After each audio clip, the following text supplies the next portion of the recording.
Hello guys, this is parodiq for YourPokerSchool.com. In this video I'm going to analyze a hand played from my student on $4.50 buy-in in a 180-man sit and go in PokerStars. Let me first show you the HUD which I'm going to use. On the first row is player's name, on the second statistic is bet on the flop with limit pot. On the second row, first statistic is VPIP, second is pre-flop raise, after that 3-bet and 4-bet. On the next rows, the statistics are continuation bet, fold continuation bet, re-steal and fold against steal. On the next row we have 8 position steal and small blind position steal. And on the last row we have a donk bet, aggression factor, aggression frequency and the number of the hands. So we have aces from the earliest position. Let's see what is going to happen. Here is raising, of course, standard raise. If we know that there are a lot of weak players, we can raise big. But for the sample that we have, there are only two a bit weaker players, but they are also not that big of fishes. And the other players looks like standard players. So there is no need to make a big bet. With our short stack, something like 27, 28 big blinds, it's fine just to min raise. And there is one player who is calling us. We can see that he's a weak passive player. Of course, he have some 3 bets, 2-3 bets from 27 situations, and he's raising from time to time. But in general, he's passive plus player, so he can have a very wide range here.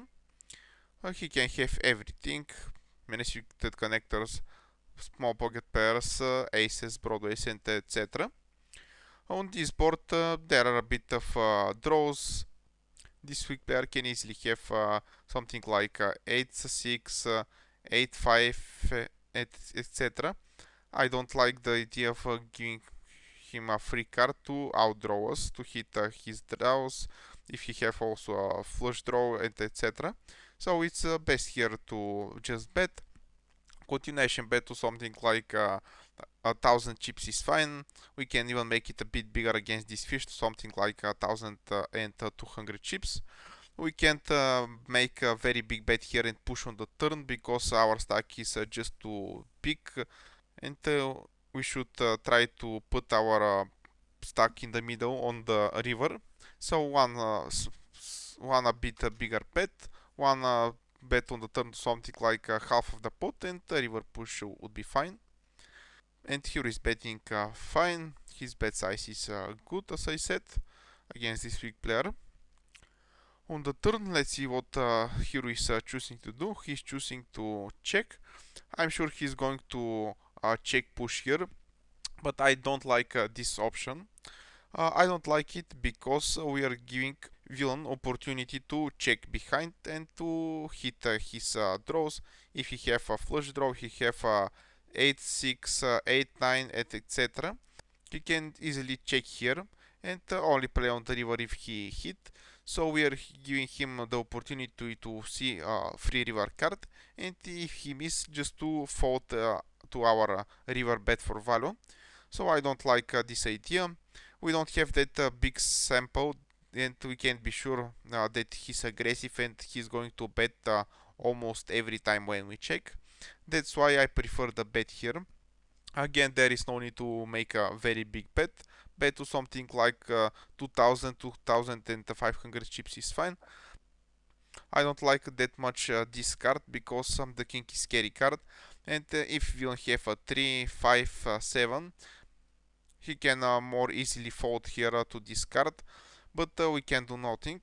In general, something like half of the pot would be fine, or a bit bigger.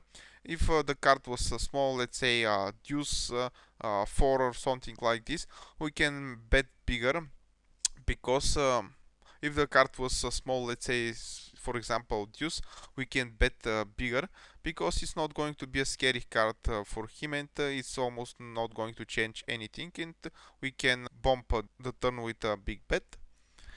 And let's see what is happening. Of course, hero is check pushing. Villain is showing nines, which is interesting.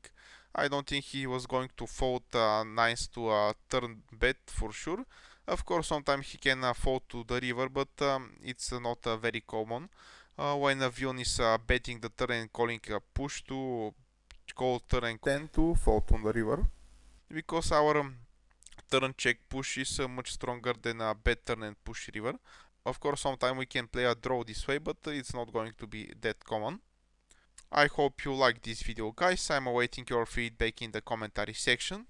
If you have any question, you want to discuss the video, you want to add something, you are not agree with something, you can write in the video thread in YourPokerSchool.com forum. I'm going to leave a link for this video thread in the video description.